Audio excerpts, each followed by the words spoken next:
Guys, Radhe Radhe. आज सुबह की आप सभी को राम राम।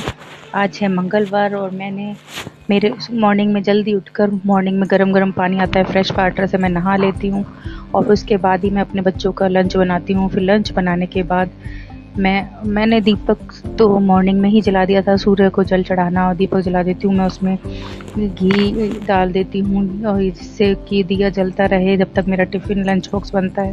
फिर उसके बाद जैसे ही मेरे बच्चे चले जाते हैं मैं आ जाती हूँ अपने गार्डन कॉर्नर में, आपको दिखाती हूँ। आप देखिए मेरे सारे प्लांटों में ये कोसमॉस, ये है मुर्गा प्लांट, वेलवेट फ्लावर, कितना खूबसूरत लग रहा है। इसको मैंने सारे गमलों में ऐड किया है और गुलदाउदी को भी मैंने हर गमले में ऐड किया क्योंकि अब विंटर में नवंबर दिसंबर में खिलेंगे गुलदाउदी के फूल। और ये वेलवेट फ्लावर तो 12 मासी फ्लावर हमेशा खिला रहता है। मेरा हिबिस्कस में भी फ्लावरिंग होने वाली है। और ये देखिए एमेरिस लिली को भी मैं रेडी कर रही हूँ फ्लावर के लिए, इसमें भी दिसंबर तक फ्लावर आ जाएंगे। और ये विंटर का ही प्लांट है, ये चंपा का प्लांट है, इसमें मेरे गमले में फ्लावर नहीं आ पा रहा है, इसको भी मैं ज़मीन में ही लगा दूंगी। और इधर मेरे रेन लिली में तो बारिश में ही फ्लावर आते हैं। अब इन सब की मिट्टी गीली है क्योंकि मैंने इनमें कल पानी डाला था, तो मैं आपको दिखा देती हूँ। आज ऐसी जब गीली मिट्टी होगी, अब आपको नवंबर में 2 दिन के अंदर पानी डालना है, डेली पानी नहीं डालना है। तो मिट्टी को चेक कर लें, जब मिट्टी सूखी हो तभी पानी डालें। इधर मेरा पोर्टुला का मैंने इधर छाया है पोर्टुला पे, तो आज इसको मैं शिफ्ट कर दूंगी क्योंकि देखिए मॉर्निंग में ही मैंने फ्रेश वाटर गरम गरम पानी से ही कपड़े भी धो लिए अपने और नहाना धोना सब हो गया, ब्रेकफास्ट हो गया और बच्चों को भेज दिया स्कूल के लिए। फिर मैं आ जाती हूँ गार्डन कॉर्नर में। इधर मैं चेक कर लेती हूँ चिड़ियाओं का पानी साफ़ है, तो कई बार क्या होता है कुछ कौवे पोटी कर जाते हैं पानी में, तो वो पानी चिड़ियाएँ बुलबुल नहीं पीती हैं, तो मैं उस पानी को साफ़ करके बर्तन को धोकर दोबारा पानी भरती हूँ फ्रेश। इधर मेरा दीपक जल रहा है। इधर मैंने एलोवेरा को भी हार्वेस्ट कर लिया है क्योंकि एलोवेरा बहुत ज़्यादा बड़ा हो जाता है, जब फैलने लगता है उसमें फ्लावर आ जाता है, तो हमें उसकी स्टेम नीचे से हटा लेनी चाहिए। इधर मेरी साफ़ सफाई हो चुकी है और किचन में मेरा दूध गर्म हो रहा है। अब मैं करूँगी थोड़ी देर पूजा, चालीसा वगैरह करती हूँ मैं, और अपनी पूजा जो मंत्रोच्चारण वगैरह जो करना होता है वो मैं तसल्ली से फिर करती हूँ क्योंकि मेरा दीपक अभी तक जल रहा है। आप देख सकते हैं मेरे दीपक में मेरी पूजा ब्रह्म मुहूर्त में की हुई पूजा से आपके जो प्रकट जिन देवताओं की आप पूजा करते हैं वो आपके समक्ष उपस्थित होते हैं दीपक की बाती में। आपको मैं दिखाती हूँ दीपक की बाती में हमेशा अलग अलग आकृतियाँ बनती हैं, एक जैसी आकृति कभी नहीं बनेगी अगर आप सच्चे मन से पूजा करते हैं। आप देखिए इस तरह की आकृति बन रही है। ये अब सबसे पहले ये उस तरह का कड़ा बन रहा है जो हनुमान जी अपने पैर में पहनते हैं। आज है जय श्री राम, हनुमान जी का दिन, मंगलवार। तो मैं जब दीपक की जलाया और मैं पूजा करती हूँ तो मंत्रोच्चारण अवश्य करती हूँ, चालीसा वगैरह करती हूँ, तो मेरे दीपक में प्रतिदिन अलग अलग आकृतियाँ बनती है। अभी आप देख रहे हैं एक आकृति बन रही है जो भगवान जी के हनुमान जी के पैर में एक कड़ा होता है, वो उस तरह का कड़ा बन रहा है ये। और थोड़ी देर बाद आपको दिखाऊंगी मैं इसी दीपक में दूसरी आकृति जो मेरे चालीसा वगैरह करने के बाद, मंत्रोच्चारण करने के बाद फिर आपको और भी देवता प्रकट होने लगते हैं आपके समक्ष, और आप किसी के लिए भी आप प्रार्थना कर सकते हैं। आपके चारों ओर एक ऑरा बन जाता है, सुरक्षा चक्र बन जाता है भगवान का, जो किसी तरह की आपके परिवार को कोई नज़र नहीं लगती है इससे। और आप रेगुलर पूजन भजन करेंगे तो वो कभी खाली नहीं जाता। किसी इच्छा थोड़ी सी देर के लिए ही आपने भगवान को समय दिया हो तो वो आपका कभी खाली जा ही नहीं सकता। कुछ ना हो तो भगवान आपके समक्ष रहेंगे, चारों ओर सुरक्षा चक्र बनाकर रहेंगे।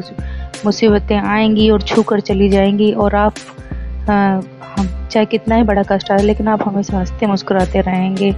आप पर आपके भगवान की कृपा अवश्य बनी रहेगी और मुझे ईश्वर पर पूर्ण विश्वास है। मैंने उनको महसूस किया है हमेशा अपने पास, हर मुसीबत में मैंने उनको अपने साथ पाया है। मेरे साथ बहुत कुछ हुआ, बहुत प्रॉब्लम आई, लेकिन वो मुझे इस तरह से छू कर निकल गई जैसे कोई मेरी सुरक्षा कर रहा है। तो आप भी इसी तरह अपने ईश्वर थोड़ा समय अपने ईश्वर को भी दीजिए क्योंकि ब्रह्म मुहूर्त में की हुई पूजा ही लाभ देती है। और आप चाहे कितना ही पूजा पाठ कर लें और आप किसी का दिल दुखा रहे हैं, आप किसी की बुराई निंदा कर रहे हैं, तो उस पूजा पाठ का कोई मतलब नहीं है। तो वो क्या है, आपके जो गाली देने से किसी को या बुरा बोलने से, किसी की बुराई करने, वो सब पुण्य आपके नष्ट हो जाते हैं। जितनी आपने पूजा में मेहनत की वो सब खराब हो जाती है। इसलिए आप कोशिश करें कि हमारे मन से, वचन से और कर्म से किसी की हानि ना हो, और हम इसी तरह से अपने सिर्फ ईश्वर का ही ध्यान में लीन रहें। हमारे दिमाग में और कोई विचार आएगा ही नहीं। हमेशा राधा राधा, राम राम, ये राधा नाम जपते रहें तो आपके जो संकट है वो वैसे यादें होते रहेंगे, वो करते रहेंगे। अब देखिए, इसमें दूसरी आकृति मैं आपको दिखाने वाली हूँ। ये नीली लोदो देख रहे हैं आप, ये माता लक्ष्मी की का होता है नीला रंग, और ये जो वाइट कलर देख रहे हैं आप, ये आपके आसपास शिव की शक्तियां हैं। और ये चंद्रमा नीचे बन रहा है वाइट कलर की, आप देख सकते हैं चंद्रमा बन रहा है। ऊपर से ये जो घेरा बन गया है पूरा, अब ये जीवा बन गई है माता की। तो इसी तरह से आपके जितने आपके मंदिर में देवता विराजमान है वो सब आपके समक्ष प्रकट होने लगते हैं धीरे धीरे।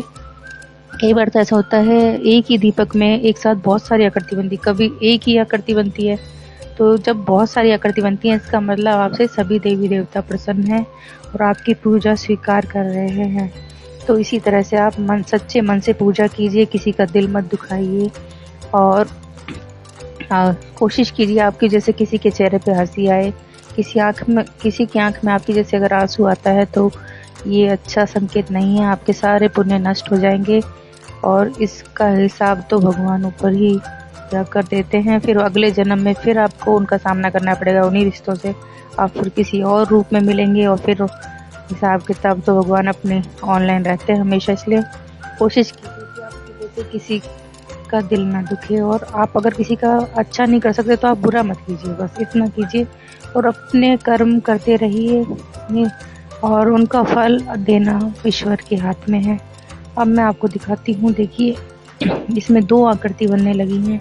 अब ये हैं हमारे भगवान के नैन, हनुमान जी के नैन हैं। ये आप देख सकते हैं, एक आंख इधर बन रही है और एक आंख इधर बन रही है, और ये जो काला घेरा जो बन रहा है वो बताता है कि भगवान आपके हर अंधकार में आपके साथ हैं, और इस तरह से वो आपके समक्ष हमेशा रहेंगे, घेरा सुरक्षा चक्र बनाकर। आपका कोई बाल बाका नहीं कर सकता। आप एक अगर अच्छी आत्मा है, आप सबका भला चाहने वाली आत्मा है, तो और आप सबके दुख में दुखी होते हैं, सबके सुख में को देखकर खुश होते हैं कि जब भगवान किसी को तो खुश रखे, और चलो अच्छा है इनके साथ ऐसा नहीं है, और बहुत अच्छी बात है, कभी कोई इस तरह से दुखी ना रहे। इसी तरह भगवान सबकी स्माइल बनाए रखें और सब भी प्रसन्न रहें। तो अगर आप ऐसी भावना अपने दिल में रखते हैं, सबकी तरक्की देख के खुश होते हैं, तो भगवान आपकी तरक्की करता है। और आप किसी को देखकर जलते हैं या आप कहते हैं अरे यार इसका कहते, और मुंह पर बड़ाई और पीठ पीछे बुराई करते हैं ना, तो आप चाहे कितना ही गहन पूजा कर लो, आपकी पूजा कभी सफल होगी नहीं। आप सोचोगे इतने पूजा पाठ करते हैं भगवान हमारी सुनता नहीं है, तो वो इसीलिए नहीं सुनता है क्योंकि अगर आप मन में छल रखेंगे किसी के प्रति, और खासतौर पर जो आपसे दिल से रिश्ते निभाते हैं उनके साथ तो कभी नहीं छल करना चाहिए, क्योंकि उनको तो भगवान कभी माफ़ नहीं करता जो किसी की भावनाओं से कहते हैं। देखिए मैं आज तुलसी की सारी मंजरी हटा दी थी, तो तुलसी श्री राम को बहुत पसंद है।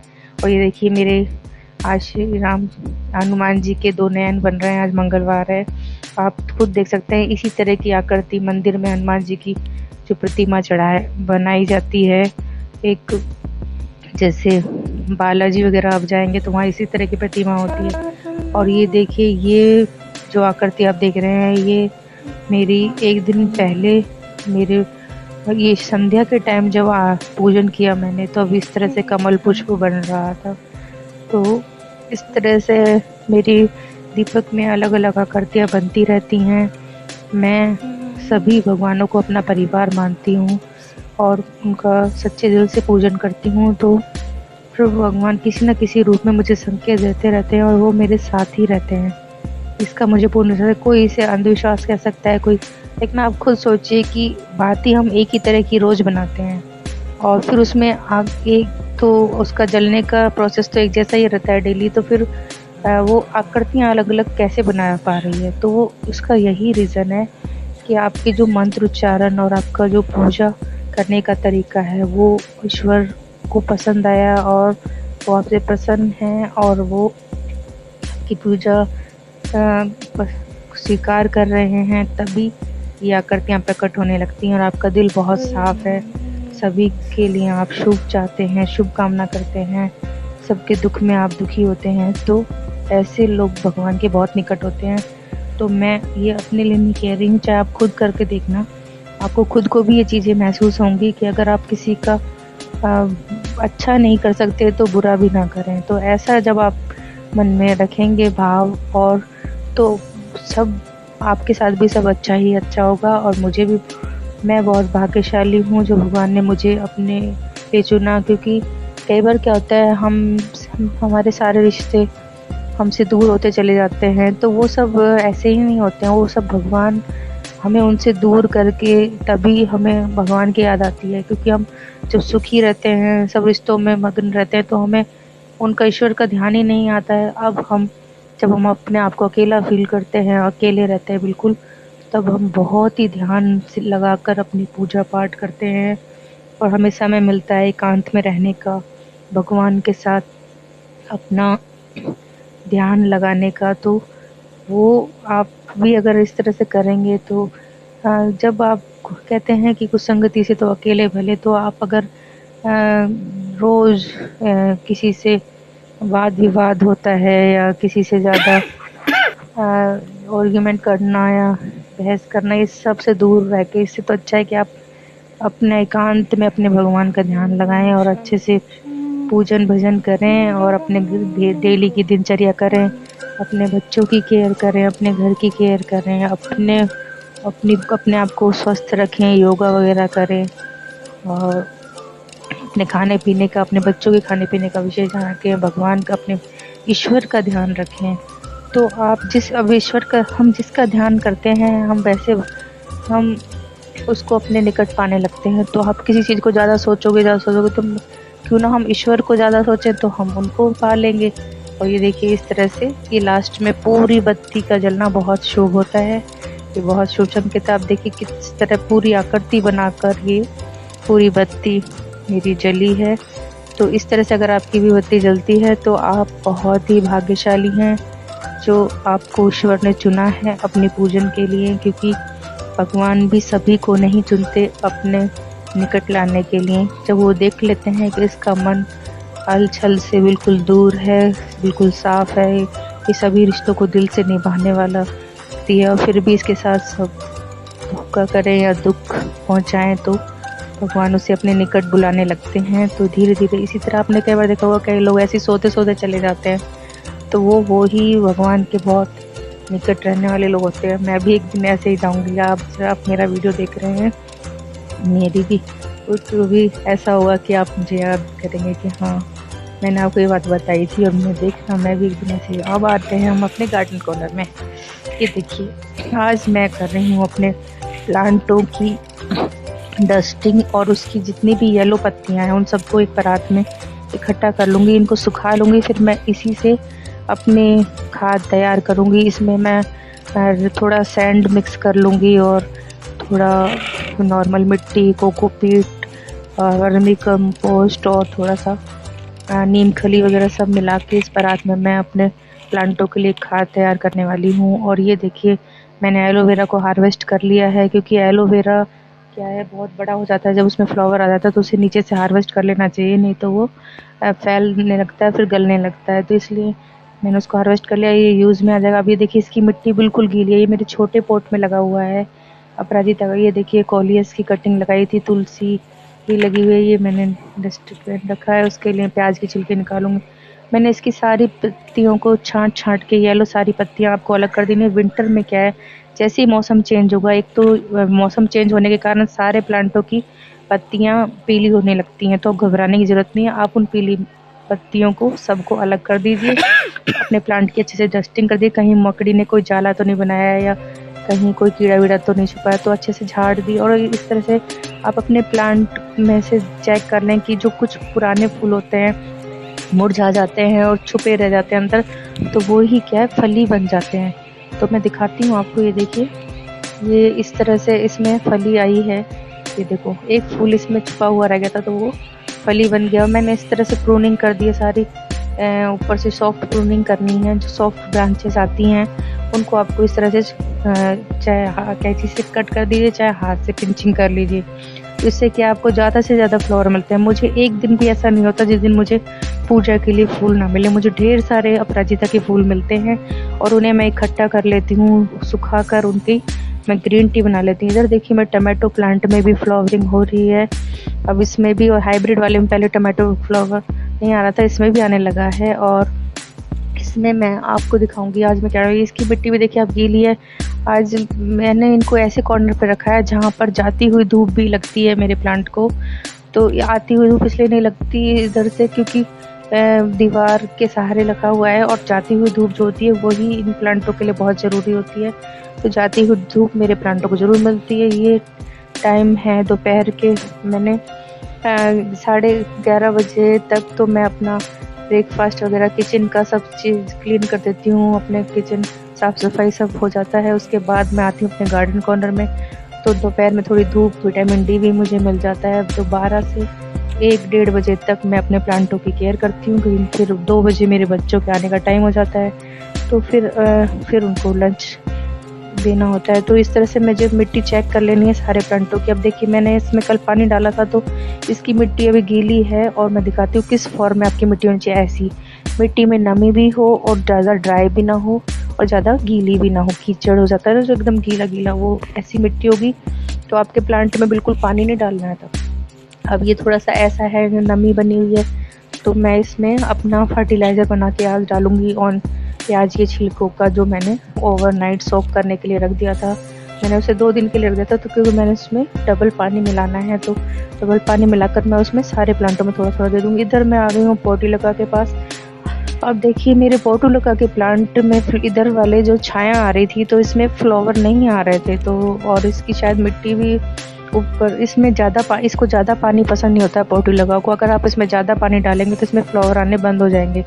तो अभी आप देख सकते हैं इसकी मिट्टी गीली है, तो मैं इसको इसकी जितने भी फ्लावर मुरझा गए हैं और झड़ गए हैं, तो वहाँ से मैं इसकी प्रूनिंग कर दूंगी और ये सब इसमें परात में ही इकट्ठा कर दूंगी। आज सारे प्लांटों की प्रूनिंग और जो पीली पत्तियां हैं वो सब हटाने का समय आ गया है। तो नवंबर में आप ये सब अपने प्लांटों के साथ ज़रूर कर लें। उनके पीले पत्ते हटा दें, उनकी प्रूनिंग कर दें, उनकी प्लांट की गुड़ाई कर दें। देखिए कितने अच्छे येलो फ्लावर मेरे गुलदाउदी में आने वाले हैं। इधर ये भी बंच भर गया है फूलों से, बर्ड्स। और ये देखिए वेलवेट फ्लावर कितना खूबसूरत लग रहा है मेरा मुर्गा प्लांट। और ये देखिए, और ये इसके बीज इस तरह से झाड़ दें नीचे से। बीज जब ड्राई होने लगते हैं, बारीक बारीक ब्लैक कलर के सीड्स होते हैं, तो आपके गार्डन में ये पौधा एक बार आ जाएगा तो ये जाने का नाम नहीं लेगा। ये आपके पूरे गार्डन को बहुत ही खूबसूरत बना के रखता है वेलवेट फ्लावर। तो आपको मैं ये सजेस्ट करूँगी, अगर आपको इसके सीड्स कहीं से मिल जाते तो सीड्स लगा लें, या प्लांट कहीं से मिल जाता है तो इसे ज़रूर लगाएं, क्योंकि ये प्लांट बेहद खूबसूरत प्लांट है जो आपके गार्डन कॉर्नर को बहुत ही खूबसूरत लुक देता है। और रेड और ग्रीन, पिंक ग्रीन का कॉम्बिनेशन तो आप खुद ही जानते हैं कितना खूबसूरत लगता है। तो कुछ प्लांट हमारे ग्रीन होते हैं, कुछ पिंक होते हैं, कुछ रेड होते हैं। और अब मेरे आप देखेंगे अभी दिसंबर में मेरे टेरेस गार्डन में आप येलो कलर भी आने वाला है गुलदाउदी का। और yellow, red, green, pink, white सारे कलर मैं आपको दिखाने वाली हूँ। दिसंबर में मेरा गार्डन कॉर्नर बहुत खूबसूरत हो जाता है। तो उसी की तैयारी मैं कर रही हूँ। आज मैं इसी टाइम अपने प्लांटों की प्रूनिंग और उनके सारे सीड्स जो मैं इनको ऐसे झाड़ दूँगी इसी प्ले, तो एक्स्ट्रा और प्लांट निकल जाएंगे इसका प्लांट मेरा कभी ख़त्म नहीं होगा, तो हमेशा मेरे गार्डन में बना रहेगा।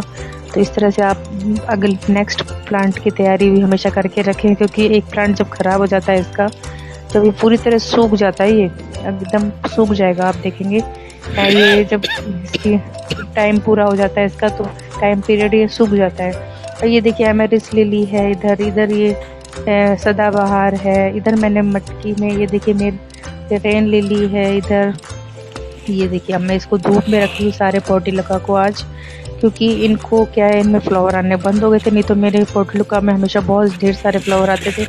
इनको मैंने गलत जगह रख दिया था, वहाँ छाया रहती है ज़्यादा देर धूप नहीं रहती, तो यहाँ पर इनको अच्छी धूप मिलेगी।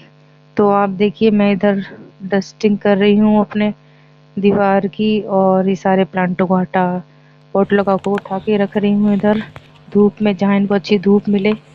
तो फिर आप देखेंगे मैं अभी कुछ दिन बाद फिर से एक वीडियो लेकर आऊँगी आपके लिए, तब मैं दिखाऊंगी मेरे पोर्टुलका में होंगे ढेर सारे फूल। ये जो मुरझा गए हैं और झड़ गए हैं उनको आप प्रूनिंग कर दें, और सारे तोड़कर आप अपने जो आपने ड्राई लीफ जिस परात में डाली है उसी में आप इकट्ठा कर लें, और फिर इसमें जब मिट्टी ऐड करेंगे तो आपको और ढेर सारे पोर्टुलका मिल जाएंगे। और ये उसमें खाद का भी काम करेंगे सूखने के बाद। तो इस तरह से मैं सारे पोर्टुलका की प्रूनिंग कर रही हूँ आज, जिससे हमें ढेर सारे फ्लावर मिलेंगे। जितना आप इसकी प्रूनिंग करेंगे उतने ही ज़्यादा फूल पोर्टुलका देता है। इसको पानी कम देना होता है, और धूप इसे अच्छी डायरेक्ट धूप चाहिए होती है। इसमें 9 o'clock भी कहा जाता है, तो ये 9 बजते ही इसमें फ्लावर आने स्टार्ट हो जाते हैं। तो अभी मैं इसकी सारी पोर्टुलका की मैंने कर दी है प्रूनिंग, और सबको मैंने रख दिया है जहाँ पर डायरेक्ट धूप मिले, इनको जाती हुई धूप भी मिले और आती हुई धूप भी मिले। इसको दोनों धूप चाहिए होती हैं। तो पोर्टुलका को आप ऐसी जगह रखें, और पानी बहुत ज़्यादा नहीं पसंद होता, ज़्यादा पानी डालेंगे तो इसमें फ्लावरिंग आनी बंद हो जाएगी।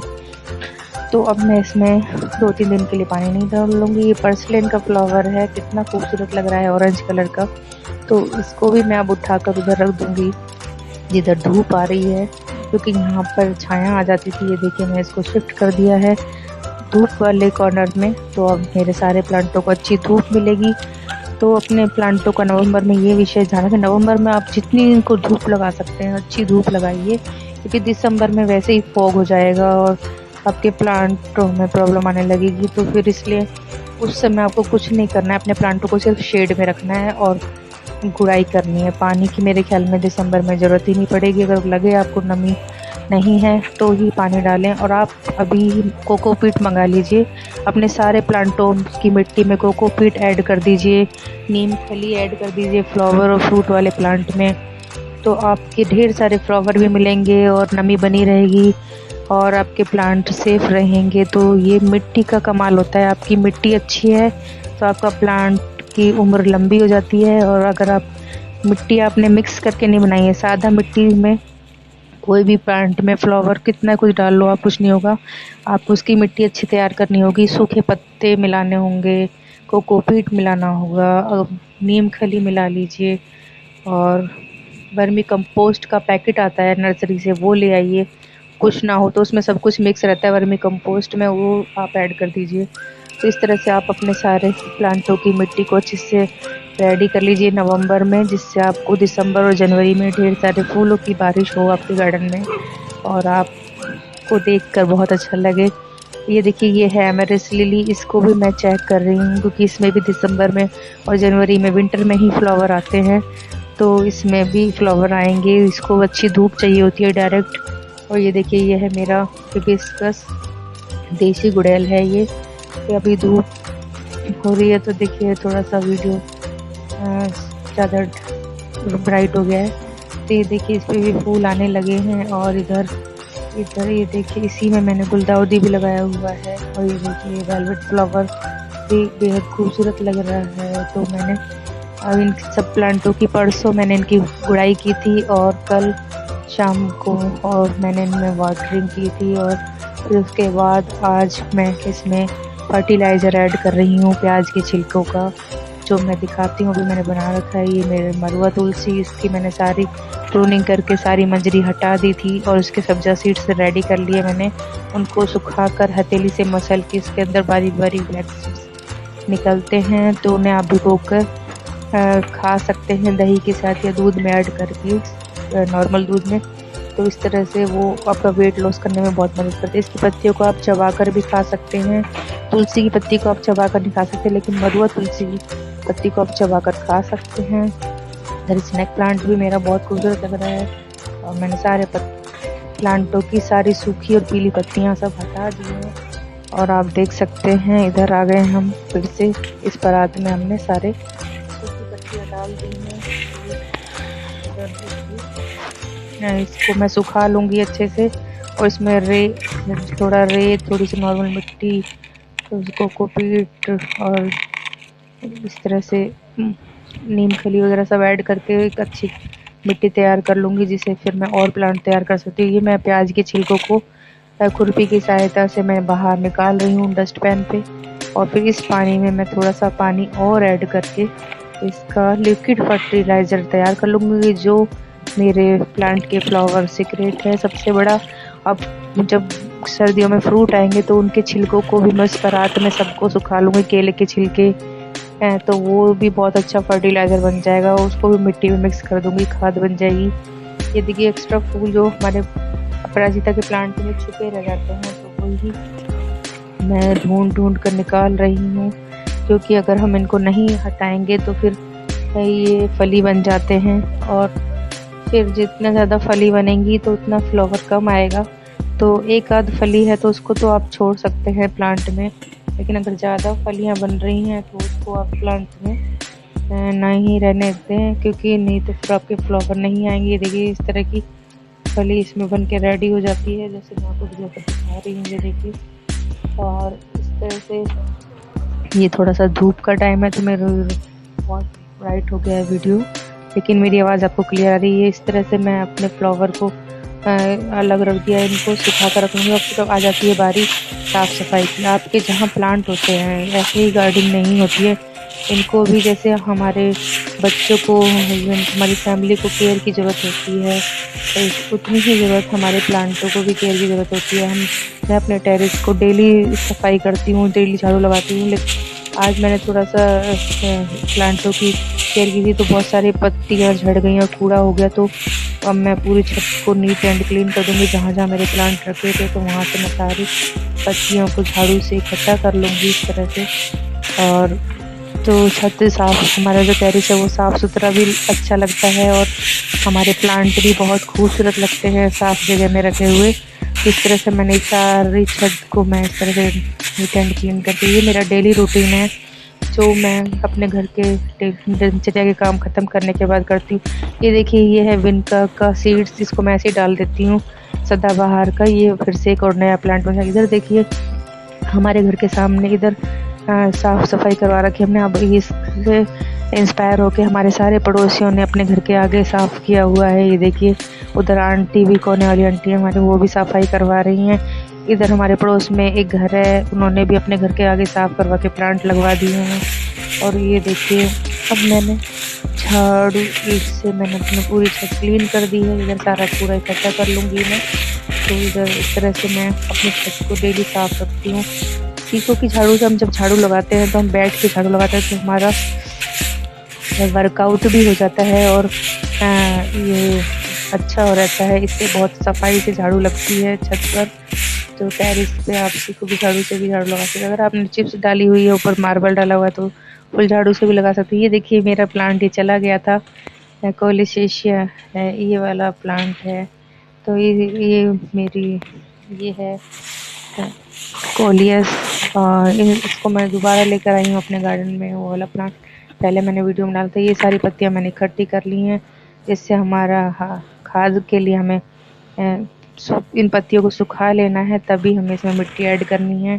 तो इसे मैं धूप में सूखने के लिए रख दूँगी। छत भी साफ़ हो गई और प्लांट की डस्टिंग भी हो गई है, और सारी पीली पत्तियाँ अलग कर दी। अब मैंने ये प्याज के छिलकों का जो पानी है इसमें डबल पानी ऐड कर लिया था, तो अब इसको मैं थोड़ा थोड़ा जितने भी फ्लावर वाले प्लांट हैं सब प्लांटों में डालूँगी। इसकी मिट्टी आप देखिए काली हो रही है, इसका मतलब ये मिट्टी हमारी उपजाऊ हो चुकी है, क्योंकि इसमें मैंने पहले ही इसी तरह की सूखी पत्तियाँ और खाद ऐड की थी। गोबर की खाद भी ऐड करना ना भूलें, क्योंकि वो बहुत अच्छा सर्दियों में बहुत अच्छा खाद होता है प्लांटों के लिए। और इस तरह से मैं थोड़ा थोड़ा करके सारे प्लांटों में, क्योंकि ऑलरेडी मिट्टी गीली है, लेकिन फर्टिलाइज़र तो क्या दवाई की तरह काम करता है, ये बहुत ज़्यादा डाली जाती है। आप तो थोड़ा थोड़ा भी सारे प्लांटों में ऐड कर दें इस तरह से प्याज की छिलकों का पानी, तो आपके पास इसी तरह घने और बड़े बड़े फ्लावर आएंगे, ढेर सारे फ्लावर आपको मिलेंगे। तो और अच्छी धूप दें अपने प्लांट को, गुड़ाई करें, प्रूनिंग करें। और अगर आप मेरे चैनल पर नए हैं तो मेरे चैनल को लाइक, सब्सक्राइब, शेयर करना ना भूलें। मैं इसी तरह की यूज़फुल वीडियो आप सबके लिए लाती रहूँगी, और आप मेरे चैनल पर बने रहें। तो इस तरह से ये देखिए मैंने कटिंग लगाई। ये स्पाइडर प्लांट कोलियस, ये है कोलिसेशिया है, और ये देखिए ये है गुलदाउदी, इधर पोर्टुलका में भी मैं डाल रही हूँ ये वाटर। और रेन लिली में तो बारिश में ही फ्लावर आते हैं, इस मौसम में कम ही देखे जाते हैं फ्लावर। ये देखिए मैंने थर्माकोल में भी प्लांट लगा रखे हैं। इधर एलोवेरा और ये लाल बादशाह, लालसा कहते हैं जिसे, पर्सलेन, इतने प्लांट मैंने कम प्लांट से ये कटिंग से सब लगाए हुए हैं मेरे। तो मैं इसी तरह से प्लांट का मैं इस तरह से एक्सचेंज करती रहती हूँ। कभी मैंने किसी को कोई प्लांट दे दिया, कभी किसी ने मुझे दे दिया। इस तरह से मुझे कई लोग, ये मैं इधर ऊपर मिर्ची के प्लांट में अपने क्यारी में डाल रही हूँ।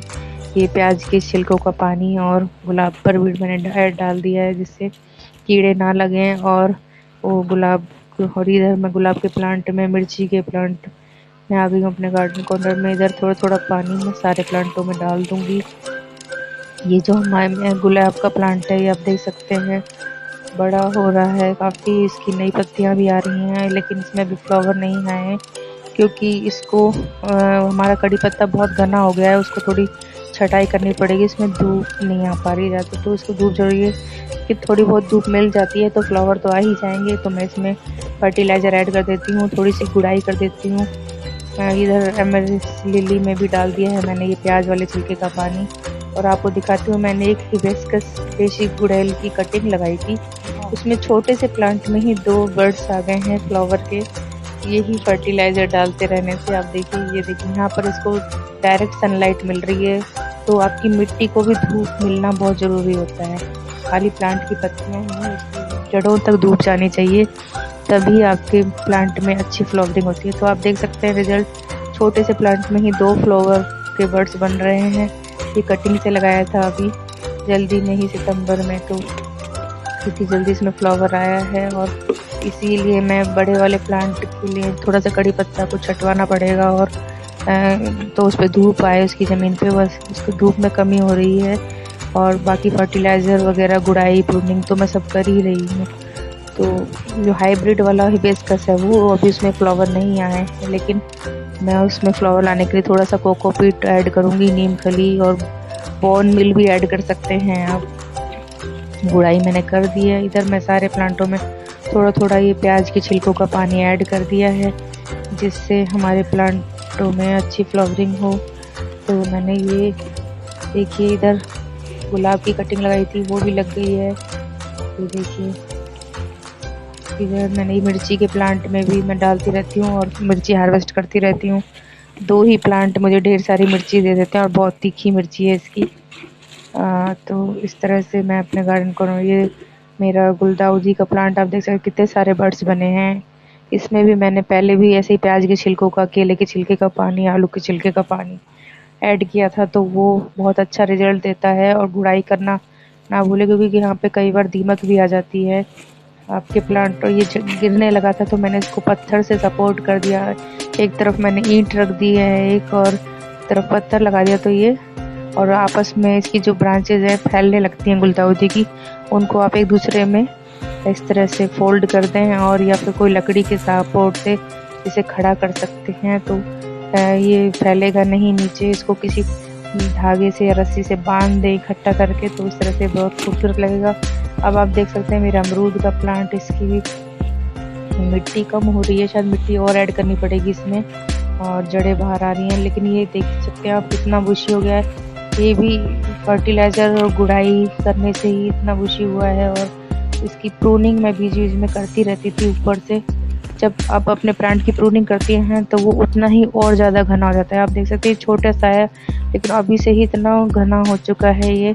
तो अब इसमें फ्रूट आने की बारी है। अब इधर मैंने हिबिस्कस प्लांट में भी अपने प्याज के छिलकों का पानी ऐड कर दिया, और मैं इसको थोड़ा सा खुरपी से मिक्स कर रही हूँ, जो नीचे तक की मिट्टी को ये मिल जाए। जब ये मिट्टी धीरे धीरे ड्राई होगी तो फिर वो अच्छे से उसकी जड़ों में पहुँच जाएगा फर्टिलाइज़र, और फ्लावरिंग होगी ढेर सारी। तो इधर मैंने गुलाब के पौधे की भी गुड़ाई कर दी है, क्योंकि जब मिट्टी सख्त हो जाती है तो हम जब गुड़ाई करते हैं तो क्या होता है कि अंदर से जड़ें टूटने का डर, जड़ें डिस्टर्ब हो जाती है क्या बात। मैं इसलिए गीली मिट्टी में ही गुड़ाई कर देती हूँ, जिससे वो जब ड्राई होगी तो फिर अच्छे से नीचे तक हवा लगेगी अपने प्लांट को।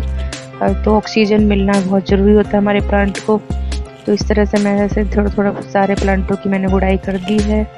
तो इस तरह से हमारे प्लांटों को अच्छी हवा और फर्टिलाइज़र खाद सब अंदर तक जड़ों तक पहुंचता है। तो इस तरह से आप अपने प्लांट की गुड़ाई करना ना भूलें नवंबर में। अब तो आपको सिर्फ गुड़ाई पर ध्यान देना, क्योंकि मिट्टी में गीली रहेगी, नमी बनी रहेगी, तो ऊपर से हवा लगनी भी बहुत ज़रूरी है, उसका थोड़ा ड्राई होना भी ज़रूरी है। अगर मिट्टी ड्राई नहीं होगी तो आपके फ्लावर आने बंद हो जाएंगे, आपके प्लांट में फ्लावर नहीं आएंगे इस तरह से। और ये देखिए, इसमें नीचे आप देख रहे हैं छोटी छोटी पत्तियां आ रही हैं, इनको मैं हटा दूंगी। इन्हें शक्कर कहते हैं। इन्हें हटा देने से हम ज़्यादा फ्लावर हमें मिलते हैं अपने प्लांट पर, और हम ढेर सारे फ्लावर पा सकते हैं। इधर हमारी लिली आप देख रहे हैं, इसमें भी दिसंबर जनवरी में फ्लावर आएंगे। इसमें भी मैंने प्याज की छिलके डाल दी। और इधर मैं कर रही हूँ अपने हाइब्रिड हिबिस्कस की येलो पत्तियाँ सारी अलग कर रही हूँ, जो मौसम बदलने के साथ साथ और ओवर वाटरिंग से ये पीली पत्तियाँ हो जाती हैं। तो इसकी मिट्टी बहुत गीली है, तो अब हम इसमें 2-3 दिन के लिए पानी नहीं डालेंगे। जब मिट्टी ड्राई होगी तभी पानी डालेंगे, क्योंकि अगर हम ज़्यादा पानी डालेंगे तो ये पौधा नाराज़ हो जाता है और फ्लावर देना बंद कर देता है। इसलिए हमें इसे नाराज़ नहीं करना है, हमें इसे मना कर रखना है, क्योंकि ये हमारा फेवरेट प्लांट है। ये सारी पूजाओं में काम आता है। इसकी प्रूनिंग भी कर दी है मैंने, आप देख सकते हैं। ऊपर से सॉफ्ट ब्रांचेस मैंने इसकी हाथ से पिंचिंग कर दी है।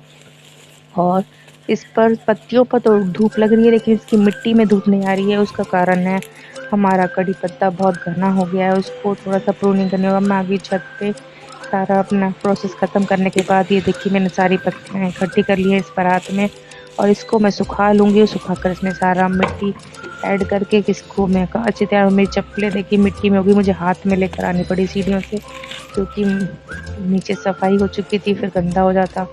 तो अलग अलग चप्पलें रखनी पड़ती हैं, गार्डन में जाने के लिए अलग चप्पल, अंदर पहनने के लिए अलग। तो इस तरह से सर्दियों में काम चप्पलों का भी बहुत बढ़ जाता है। अब देखिए मेरा ये, मैं इस तरह से खाद तैयार करने के लिए मेरा रेडी है। आप भी इस तरह से अपनी खाद बनाने के लिए रख दीजिए नवंबर में डालने के लिए। और ये देखिए मेरे सारे काम ख़त्म हो चुके हैं। अब मैं जा रही हूँ अपने बच्चों को लंच फिर से रेडी करने के लिए। जब वो आते हैं तभी मैं उन्हें गरम गरम ही बना कर खिलाती हूँ। तो इधर आप मेरे चैनल पर बने रहें, मेरे चैनल को लाइक सब्सक्राइब शेयर करना ना भूलें। अब बस चुके हैं 1:30 और मैं जा रही हूँ अंदर अपने प्लांटों से मिलने के बाद। और स्वस्थ रहें, मस्त रहें, व्यस्त रहें, इसी तरह आपके प्लांट भी मुस्कुराते रहें। और ये देखिए हमारे इंस्पायर हो गए हमसे सारे पड़ोसियों ने अपने अपने घर के आगे खूब नीट एंड क्लीन कराई। इसी तरह अगर आपके घर के सामने भी कोई जंगल हो रहा है या खुली जगह है, तो उसको आप इस तरह साफ कराएं, उसमें सुंदर सुंदर फूलों के पेड़ पौधे लगाएं, फ्रूट के पौधे लगाएं, सब्जियां लगाइए। देखिए उधर कोना आंटी ने